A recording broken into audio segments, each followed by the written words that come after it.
Okay. Nope. My phone decided to whack up. Okay. I think it's going to be called the same thing as the last one by accident. I did not mean to do that. Here we go. Okay. Well, at least I'm live finally. 5 minutes later of trying to. Goodness. Okay. Welcome to my live. I know it's been a while. It's been a very long time. I needed to take a break, but this is the story I was reading before I did this. I already finished it, though. It was good. Okay. Sorry, I know it's been a very long time.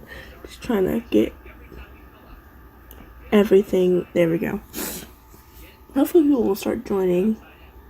But anyways. Just gonna, let's see. I know people were suggesting that I should do the Predators again.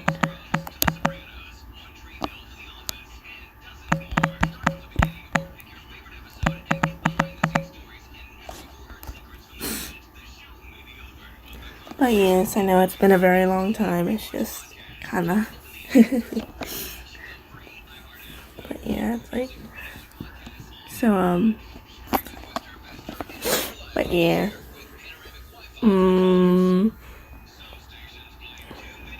Let's see here.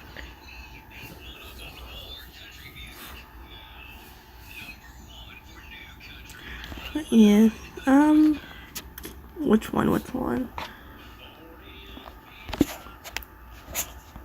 Let's try this one. Let's see.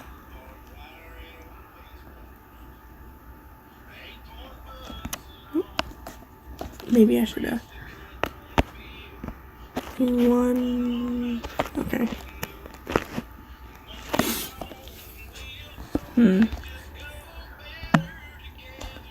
Let's see. Yes, this one. Not too long for now. So. Let me see. It's been so long. Predator, Yautrex Reader Part 1. Okay. Summary. You are a wildlife photojournalist in the Amazon. The rainforest is full of dangerous creatures, but you never thought you'd be housing one of them, especially the most dangerous of them all. You lay in a hammock, reading. There wasn't much to do this far from human civilization. You could try a nature hike, but it was growing late. And the wildlife here was dangerous. You weren't too keen on being injected with venom, mutilated, or even harassed by thorny undergrowth in the pitch black. With all of these standards, many people would ask you why you even bothered going to spend your time in such a place. Part of it was that you needed to be there for your career. You were a photojournalist, and you were documenting the predators in the local ecosystem, away from human intervention. Then there was another reason, a personal reason. The doors to your humble little hut burst open, and you jumped. When I had said there were things that resided in this place were dangerous, I failed to mention the deadliest thing here. I have no clue how to pronounce his name, so I'm probably not. His name was hard to pronounce, and it even took you a few times to actually understand what he was saying. When you had to ask for it, quite some time ago, you had resigned to calling him Yin. Yin closed the door wordlessly, stomped to the water basin, He discarded different components of his armor and splashed water into his face. As you watched curiously, closing your book and setting it aside. "How was scouting?" you asked. He turned his head slightly and started clicking in annoyance. It waved a hand in the air dismissively. "And you frowned your brow. Clearly his search didn't go well. Due to the language barrier, you didn't know exactly what he was looking for, just that he was trying to find something.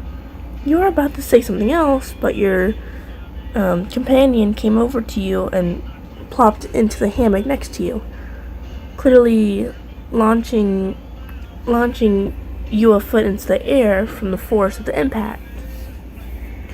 He leaned his head back and something just and a sigh escaped him as you awkwardly rest your hand on your stomach and sit in silence. Yin wasn't the greatest confrontationist. Hell, he hardly conversed at all. Some may ask how exactly you came to be sitting by a whatever he was. In truth, you would never tell them and deny Yin ever existed, but you could recount the events to yourself just fine. Your camera softly clicked as you took another picture of the creature. A harpy eagle, a rather large one at that, sat on an overhanging branch above the river peering itself. As you shuffled forward to take a better photo and almost toppled over as a deafening noise soared over you, accompanied with a gust of wind. You cursed and caught yourself before landing face into the water, which was likely filled with Camion and other predators who would love to get a bite of something invading their hunting grounds. Damn, what was that? A military plane or something? As you dust your hands off on your pants. There's not a base in over 70-mile radius. Something didn't sit right with you here. After consideration, you decided that you would check it out. It took you about 20 minutes to get there, and you couldn't believe your eyes. In front of you was an odd-looking aircraft, perhaps a prototype for the Air Force in Columbia. About 15 feet away from the wrecked vessel, you heard a crash, though the foliage behind you, you whirled around just in time to see an armored figure stumble in front of you and collapse to the ground. "Holy shit, you scared me, are you okay?" As you gasped and knelt down to them, something unintelligible and my goodness, and almost inhuman came from the suit. As you placed your hand gently on their shoulder, long and strange-looking dreadlocks hung from behind the metal mask. What the heck kind of pilot was this? Is they gargled out. Apparently an injured one. Okay.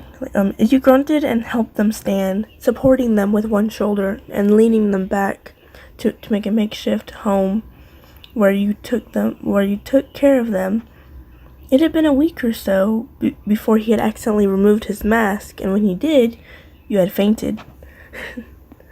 It took some time for you to adjust to the fact that you had been harboring an extra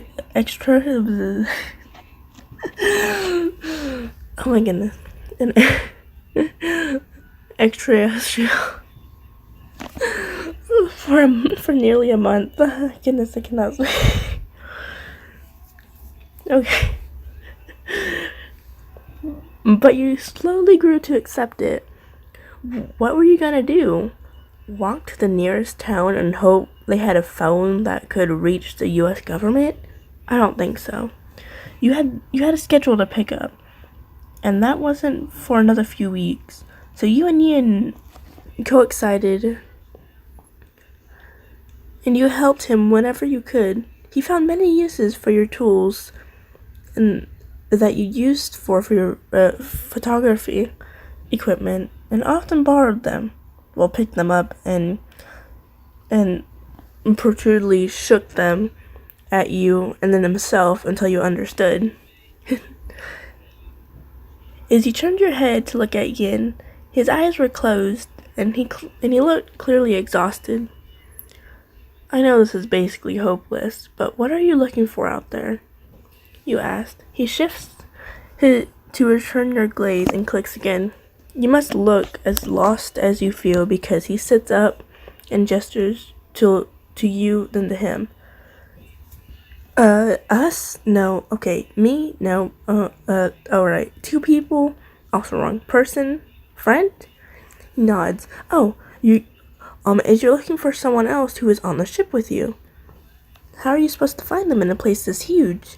And from what you taught me, is you guys are really good at hiding.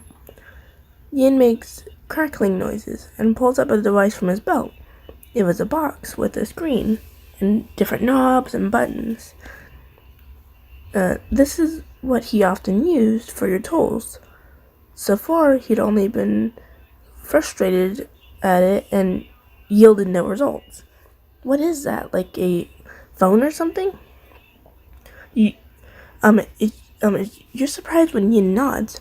Okay. So what if you can't find him? Yin sits still,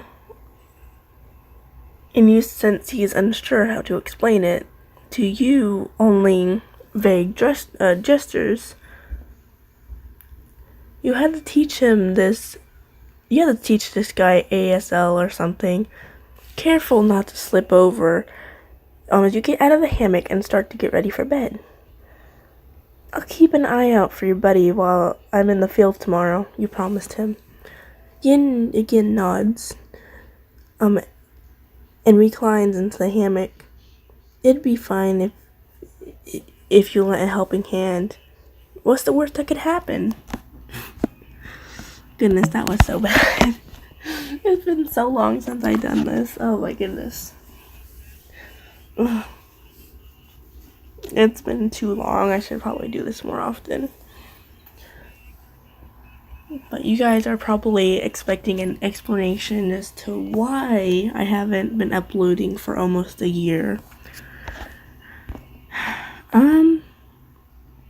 That's kind of really hard to explain. But basically I just needed a break. I needed a break from everything just to kind of collect myself and kind of not really I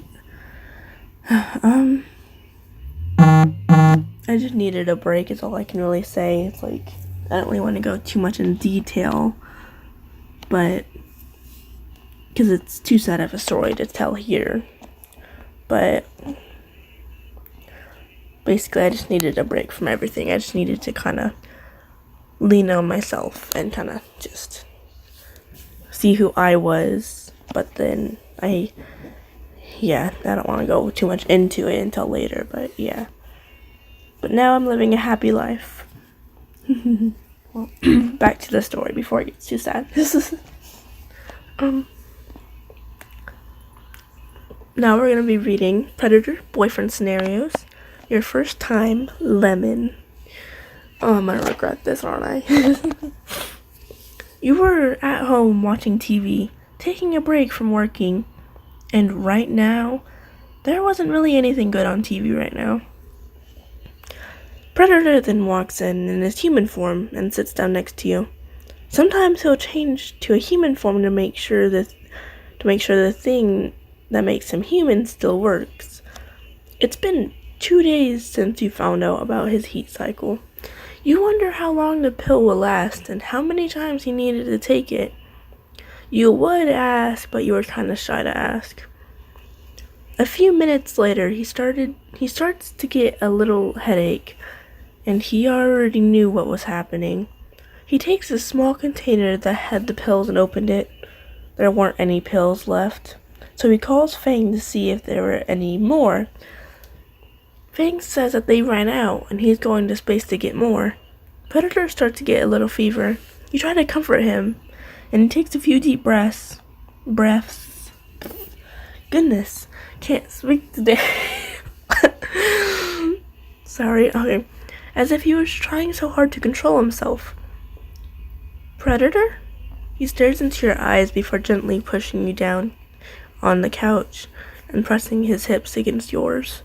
He doesn't hesitate to let his tongue in to dance with yours. In less than a second, you give in and kiss back. You wrap your arms around his neck, bringing him closer to you. I'm gonna regret this. Okay.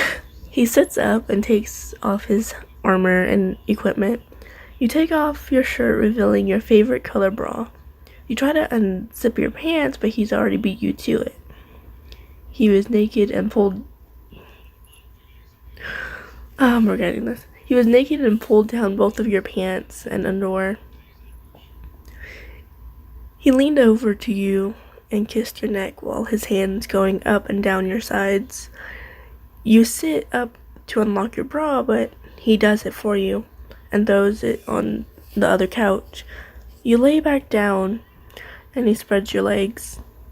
I'm totally regretting this. As you look out to see you look up to see his fully erect 7-inch dick and your legs start to feel weak. Your heart is pounding with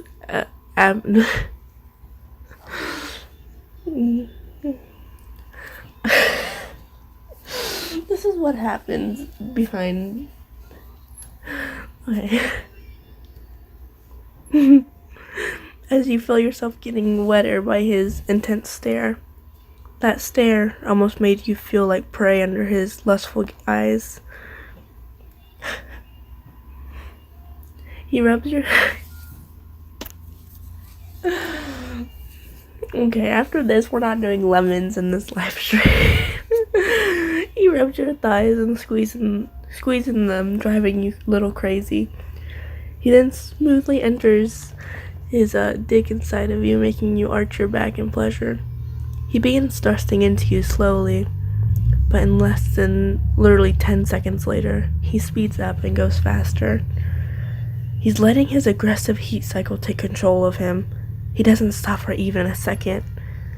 As you let your moans fill the room, which was music to his ears. Then the tech bracelet that turned him human starts making a beeping noise. Predator then turns back to original form. He slowly looks down to you. "Keep going," you begged. And with that, he goes faster.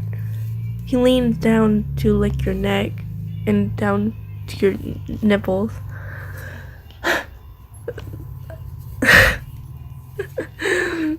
"I'm going to come, Predator."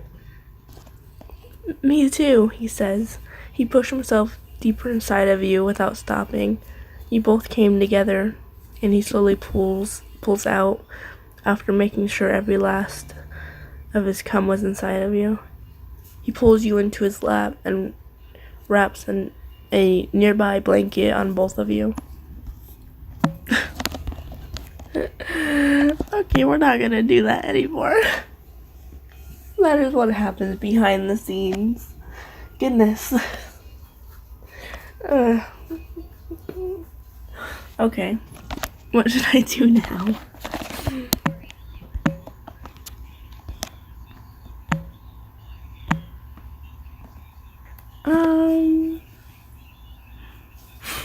What should I do now? I know this is probably like boring. Goodness.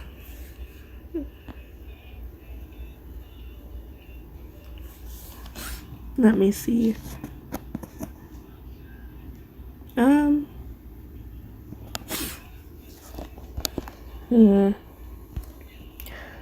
Let's go back because I've been really into like I've been really in the Ninjago lately, so all I've been reading for like the past month is just Ninjago stories. So I can't get enough of it, so we're probably just gonna go back to this for a little bit and probably go back to Predators or whatever else you guys recommend in the comment section.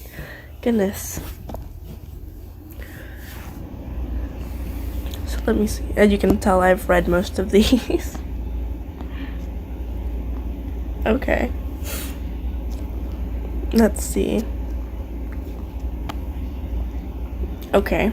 We're gonna see what this one's like. It's called Thank You, Ninjago Ninja X Reader. Oh. Here we go. Before you met all the ninja, you were just an ordinary person going through some rough stuff. So to take your mind off things, you went to a place that held a lot of good memories. While there, the Green Ninja himself spotted you and made sure you were okay. He really is Ninjago's greatest protector. All of them are, you thought while telling him you were fine. He introduced himself. You introduced yourself back. And thus began the unlikely friendship with the ninja. You always met him in the place he found you, telling him about your day, and him telling you about his. It was a simple system that helped each other out. To tell someone about their problems can really take a weight off someone, especially since he had quite a bit of problems. One day, during one of your hangouts, he offered to introduce you to the rest of the team. You've been so patient and understanding with him and treated him like anybody else instead of some big hero. And having someone like you around could be a big help around the bounty. You were shocked by his offer, but accepted. It's not like you were going to turn down meeting the ninja anytime soon. Plus, Lloyd was a close friend, so you couldn't say no to him. And so you were brought onto the bounty and were introduced to the ninja. That was the best day of your life. A normal person getting introduced to the ninja was a dream come true. And it only got better. Sensei Wu saw that you had something that Lloyd had, seen and allowed you to visit any time. As you took up on the offer, sometimes staying for days or even weeks at a time, the ninja was such a joy to be around. Kai showed off his skills to you every chance he got, always getting a compliment and a bit of criticism from you, which he appreciated. Jay and Nia asked you to test their invention, which always went one of two ways. You didn't get suit on your entire body, but the invention breaks down. Or you get suit on your body and the invention breaks down. The duo was always apologetic whenever it did break down and thanked you for testing it. You sometimes offered to help pass some tools if they wanted. As they take up on your offer sometimes, and you always had fun. Zane allowed you to watch him cook, sometimes occasionally asking you for some ingredients or measuring tools from you. You were always happy to help and offer criticism for his cooking, which he appreciated. Plus, you got to taste his cooking before anyone else, so it's a win-win. Cole and Lloyd were always excited to teach you some ninja moves. It takes a bit of time to master, but once you get it, they're always so happy that you got it down. Cole even offered to spare once, which you took up and got your butt kicked. But you had fun and learned something at the same time. You sometimes helped around the bounty whenever you could, like helping Pixel track a bad guy or the ninja themselves during a mission, or helping Mizako with an archaeological find, which he appreciated, or having tea with Wu and just chatting, or even meditating with him. Every moment spent with the ninja always brought a smile to your face, and a memory to look back on. They brought light into your dark world, and you couldn't be more grateful to have them in your life. If you had to say one thing, and one thing only, to the ninja, it would be a simple thank you, you whispered as you slowly turned to dust as you approached the thing threatening Ninjago. It was something that the ninja had never faced before. As a sentient being of light attacking everything in sight, asking for a sacrifice to leave them at peace. And the ninja weren't having it. But they couldn't exactly attack light itself. So they were beaten down until they were unable to continue to fight. There was also one thing you could do. Sacrifice yourself, despite the anguish cries of your friends begging you not to. But it was the only way to save your home, your family, and most importantly, your friends. Ninjago needed the ninja, but the ninja needed you.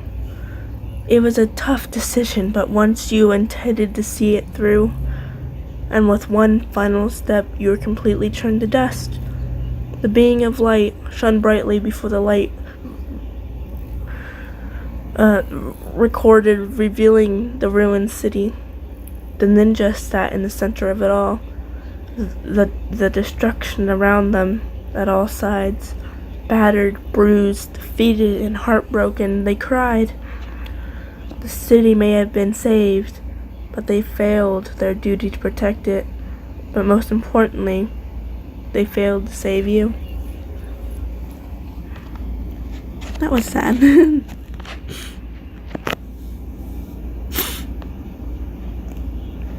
Okay, let's do one more, then I might kind of turn off the live and just kind of do my own little thing. So, but it was fun though doing this again. We might do it again sometime later, just start uploading non-live videos, just regular videos and all that.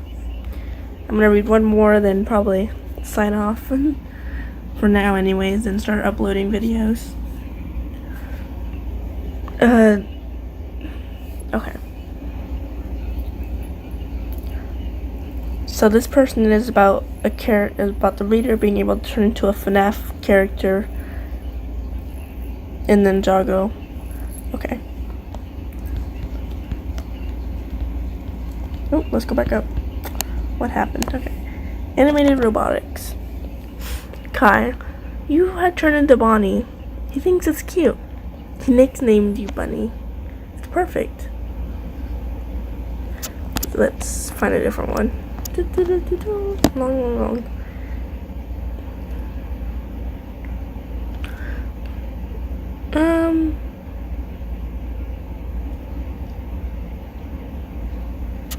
I don't know, I might just kind of stop it here if I can't find one.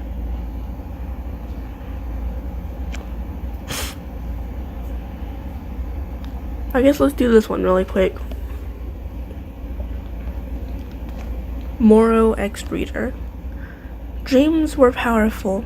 They became the very thing that drove people to the edge. But they were also the very thing that drove people forward and taught them to look up into the dark. When you were young, as you used to wish upon a star, as you used to lay awake at night, staring at the ceiling and thought, now you couldn't. Your breaths became too slow. Your eyes fluttered open and closed. This was the final blow, your final stand. It was really okay to be out here alone, but at least you had the stars and the moon to keep you company. They had lit your way and guided you to your target. If it weren't for those tiny little specks above, you wouldn't have completed the stupid mission. Sometimes you wondered if things would have been different before you left the monastery. You should have given Moro a tighter hug, a longer smile, a bigger laugh.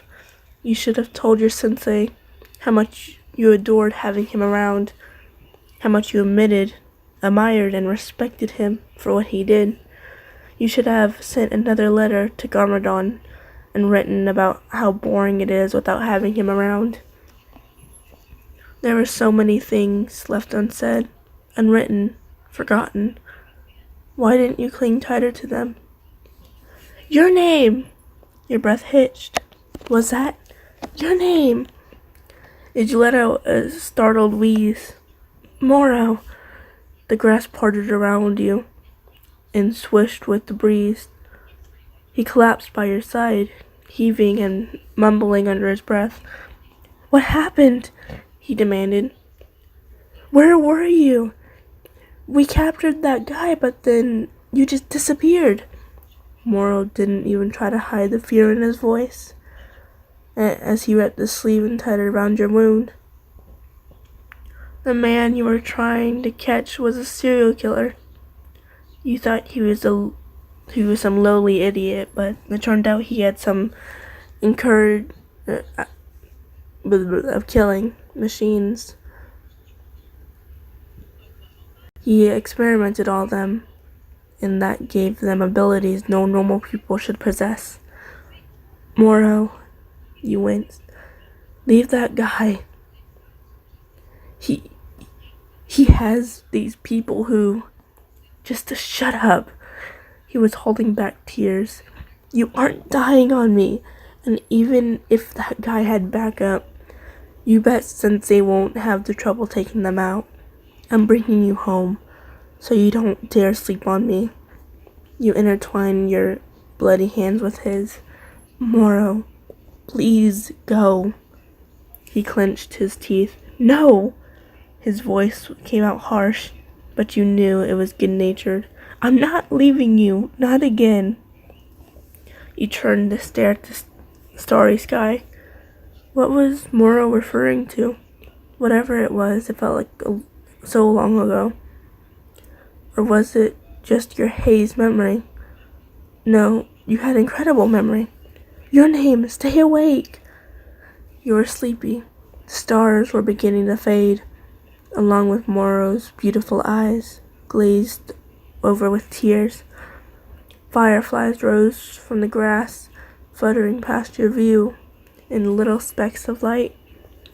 You wondered what it felt like to be so free and insignificant. They had no responsibilities, no nothing save for living. What did that feel like?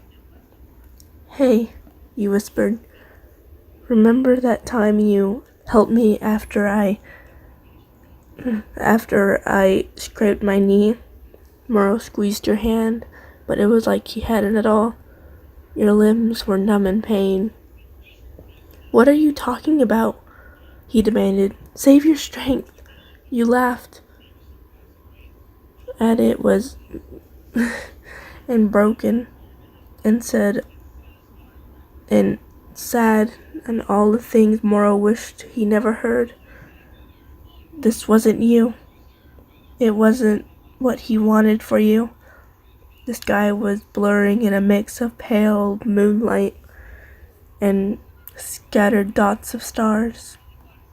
You thought back to the day, the one where you had scraped your knee, blood gushing out of the tattered skin. You winced, wishing with bitter regret that you hadn't overstepped your attack. It wouldn't have happened if you were paying more attention. But how could you when Moro was so attractively distracting? He glanced at you from his shoulder and paused. Hold on. He told his sparring partner. You blew open the wound. Maybe it would help ease the pain. You weren't sure. First spin did you master? Ugh. Moro knelt by your side, eyes all soft and warm. You're such a klutz sometimes, he huffed. I wouldn't be if you were so freaking... Heat rose to your cheeks, reddening them like apples. There was no way you'd openly admit he made you trip over your own 2 feet.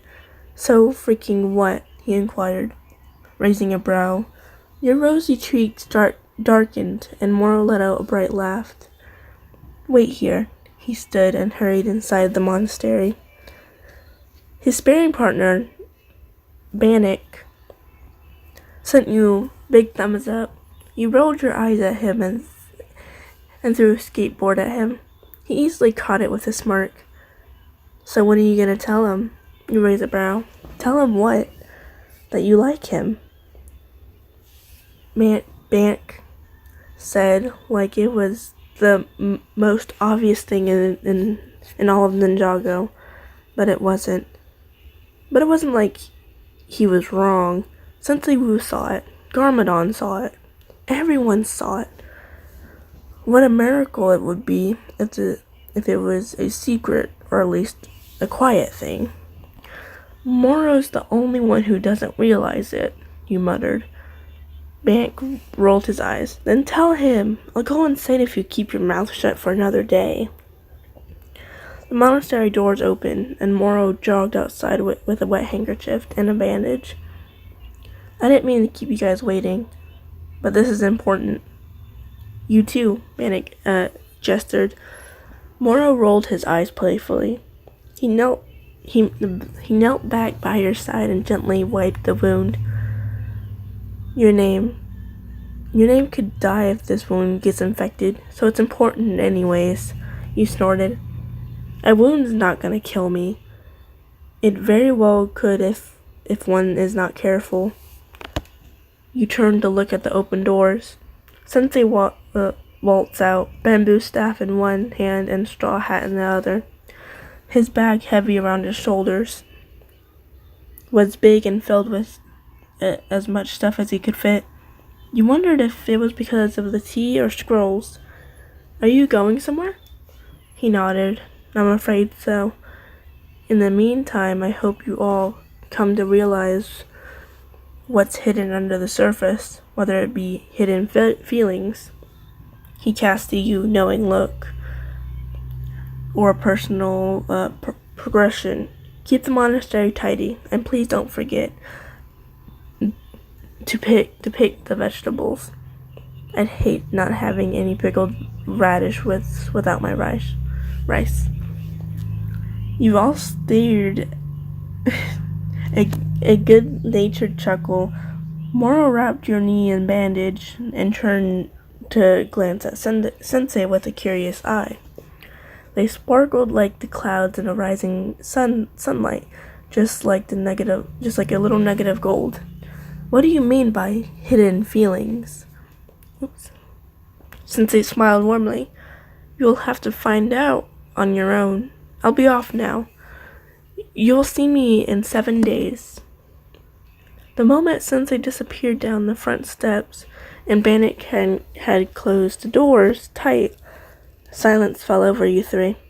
Bannock kept looking at you with that stupid grin on his face, and you had to admit it was getting annoying.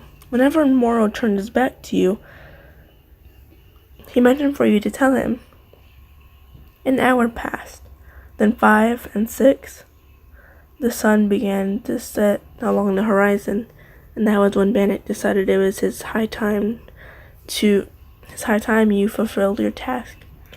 Moro, Bannock announced, your name has something to tell you. At the foot of the mountain, you lay in a large field. Moro was on your right and Bannock on your left. The fireflies that flittered past your vision were as bright as the stars, maybe even brighter. A single one landed on your nose, and Moro couldn't help but think about how beautiful you were in the moment. What do you want to tell me? He inquired. You stared at the lone firefly, cheeks a dim red in its glow. It's nothing. Are you sure? Bannock looked like he wants to yell at you, he said with a chuckle. The firefly launched off your nose and joined its family in a swarm of bright specks of light. Okay. Maybe I do have something to tell you. It's just that a small smile rested upon your lips. You Didn't forget that day, did you? Moro touched his forehead to yours. His tears glistened in the moonlight and touched your cheeks like a misty morning drizzle. No, he whispered. Of course I didn't forget. How could I? You released one of his hands and shakily placed it on his damp cheek. This was it. Nothing else could stop time and save you from your last moments. No magic, no element, no God would or could come to your aid. But that was okay. As long as you, Moro, stayed right here in these moments, you'd be happy. Happy? What a funny word. I don't want to die. Your voice cracked and Moro didn't ignore it. I don't want you to die either. What will happen when I'm dead? Moro heaved in a sharp breath and shook his head. You won't die, he choked and sobbed. I won't let you. That was a lie. Even though he didn't want you to die, how could he save you? Moro was the master of wind, not death or resurrection. There wasn't anything to do, no matter what he said. When I'm gone, promise you'll move on. A look of horror snapped through his eyes, as if he couldn't bear the thought of ever having to let you go. It wasn't what he did. How could he when you were his light of his life? If you hadn't been around, then he would have died trying to prove destiny wrong. I love you, Moro. I love you more. He pulled you close into the security of his arms and hugged you tight. But please don't let go. He smiled, again with the last of your strength. It was all you could do when the world was fading, blurring into the dots and colors. You shut your eyes and your hand went limp. Moro stilled and tightened his hold on your dead body.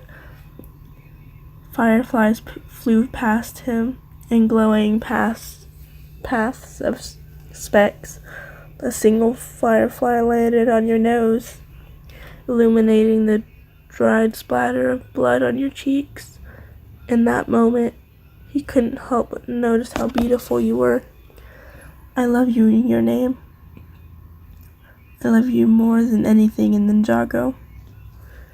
That was sad. But that was my last, so.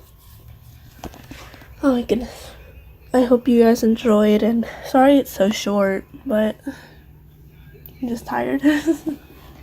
Goodness, it's been so long, and sorry for not uploading for ages, almost a year. Goodness. Well, I hope you guys enjoyed, and yeah, I'm gonna start uploading videos as soon as I can.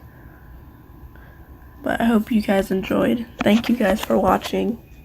I hope all of you have a good day.